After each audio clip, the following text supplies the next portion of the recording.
Hello, everyone. Welcome back, and thank you for attending Competing Priorities Find the Collaborative Middle Ground with Mark Gerban. Before we get started, we do need to go over some general housekeeping. If you have any questions throughout the session, please share them in the chat box to your right, and Mark will provide practical answers at the end. The session will be recorded and made available on demand on the BYP Network conference site. I will now hand over to Mark Gerban, digital business and payment expert. Welcome, Mark. The floor is yours. Great. Thank you for having me. So, very much appreciate being here. I think that the topic actually really piqued my interest just from a personal level. So for those of you that just joined, really, we're talking about, competing priorities and finding kind of the middle ground on things. And the reason why I found this so interesting is actually because, aside from my general background, I work for one of the world's largest automobile manufacturers in the digital realm. And I've worked for many international companies, also as a senior leader at Apple.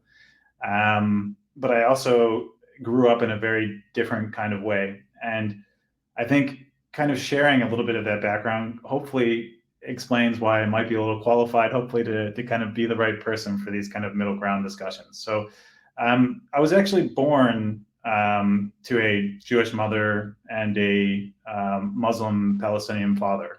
So if you can imagine kind of growing up in a very different situation, it was more or less that I had to go through a very different kind of way of living because there's two kind of conflicting types of personalities, if you will.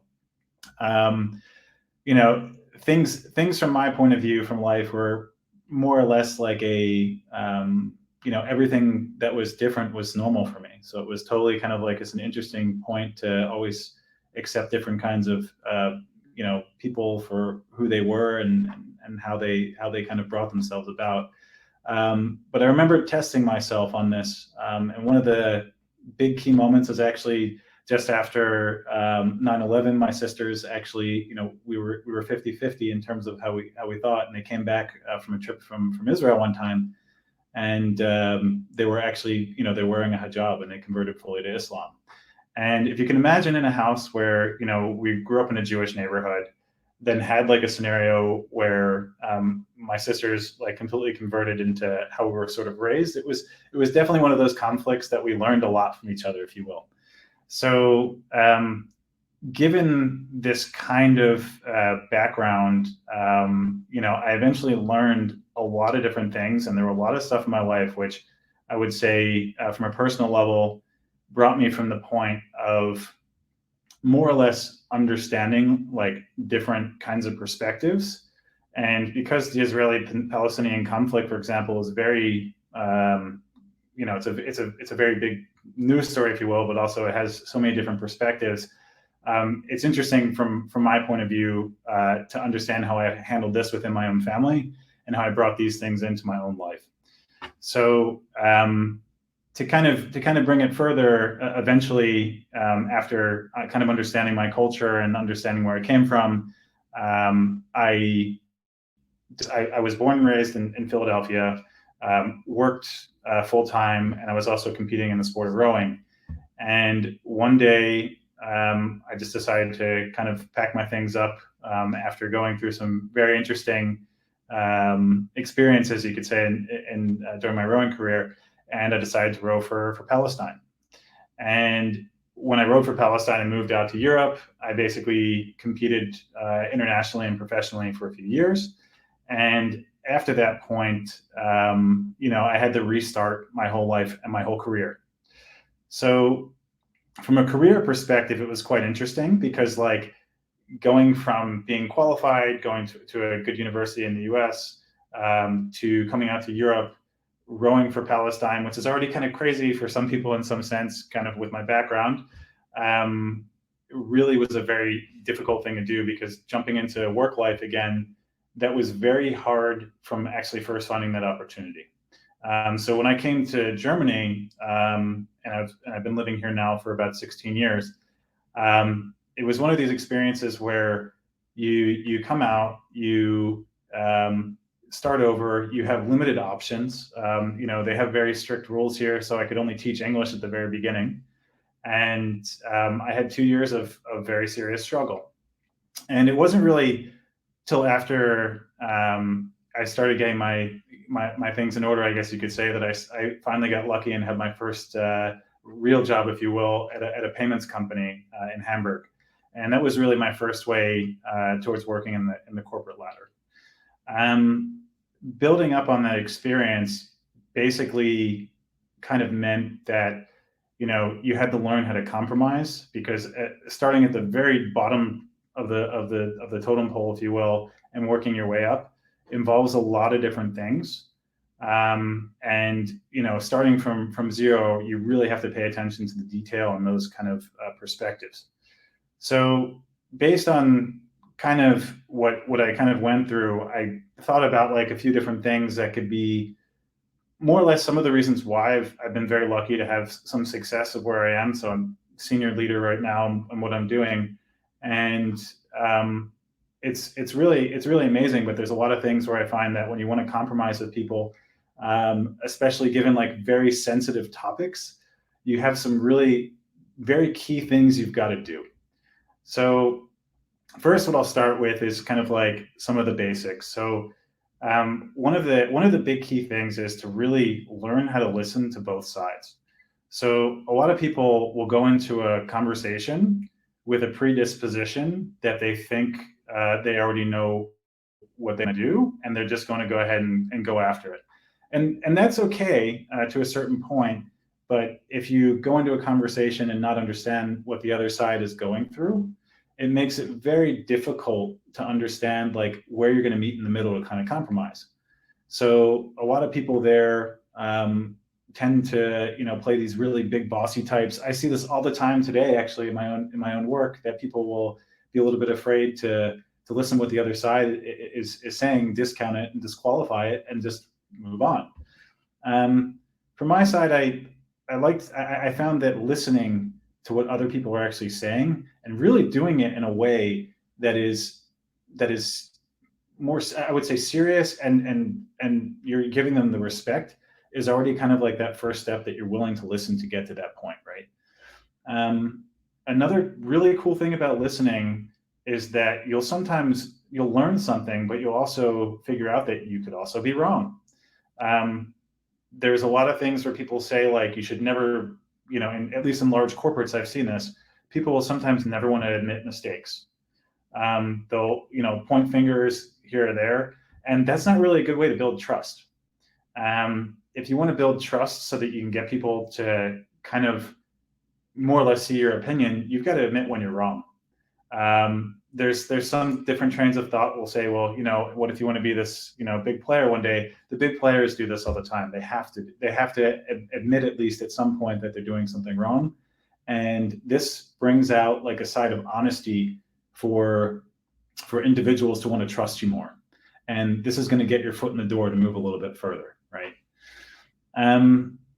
One of the other really interesting things that I notice quite often is that when you're compromising in business, you're going to have situations where people are focusing and they're focusing on the wrong words.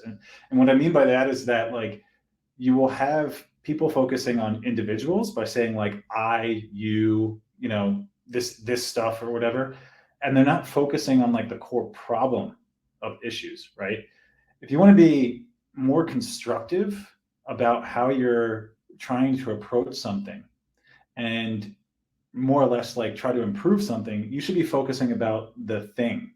So you're not saying you are a bad person, you're saying, maybe this idea may not be that good, because you're focusing more on the idea, or you're focusing more on, let's say, the product, but you're not focusing on the person.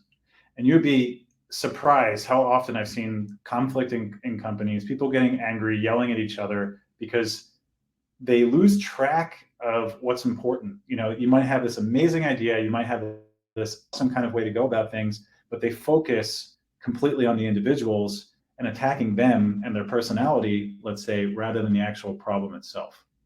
Now that brings me to another point that, the really basics come down to having also the respect to tell people when they do a good job, or also reinforce what you think is good. So let's say you're in a conversation and someone will say, like, I think that one thing is horrible and another thing is good. You can go back and say, look, I think, and this is where you personalize it, that what you've done here is a great job. But the thing that didn't go so well, don't personalize. You don't say, I think you're a bad person. You say, this probably could have been done better. So you're actually turning that situation from a personal situation. So you're in one hand, you're complimenting the person for, let's say, the good thing they did in a personal way. So they can associate like a positive kind of thinking with you as a person.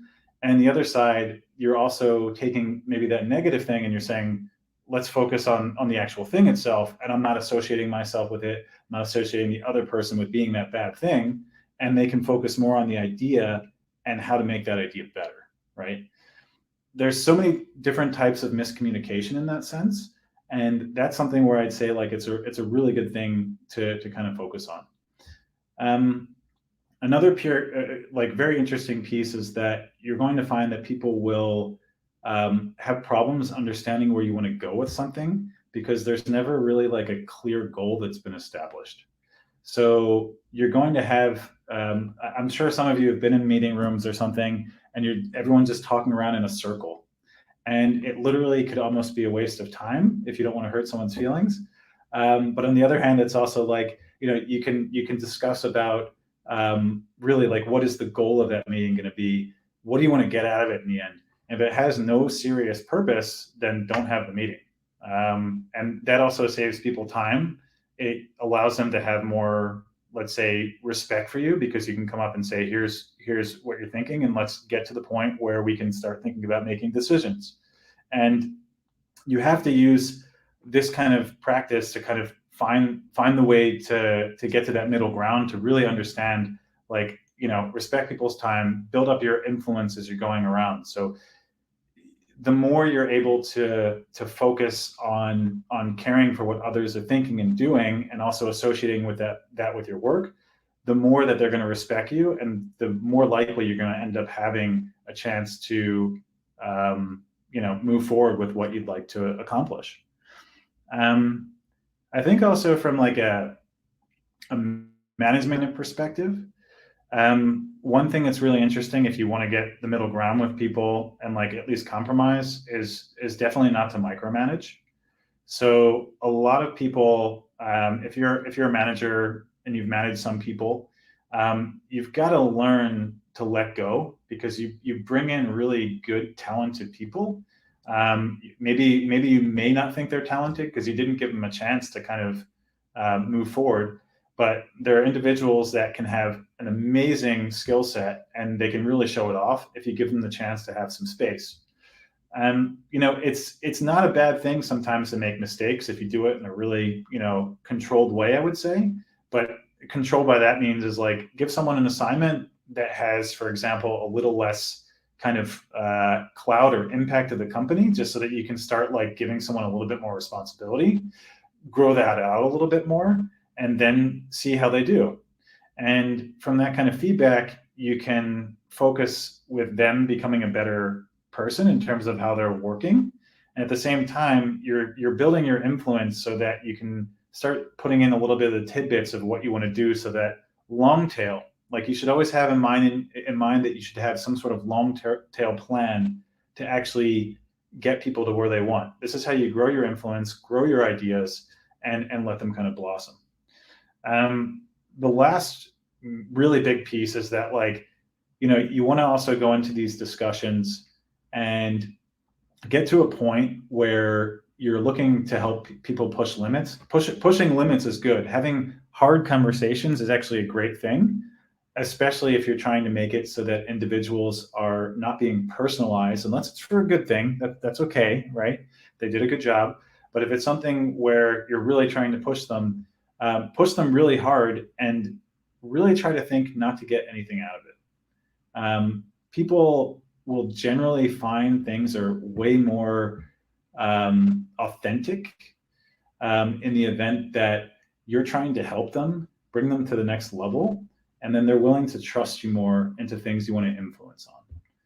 So I think that in the long term, I would say the biggest key takeaway is that if you're looking to really, find ways to compromise, you have to grow your influence within your groups. You have to understand what they're looking at, and in terms of their perspective. You have to learn how to compromise and know that you're not always going to be right. This is always a good thing, and then try to help others without looking for anything in return, and that will come back in a long-term investment. So that's all I have for today.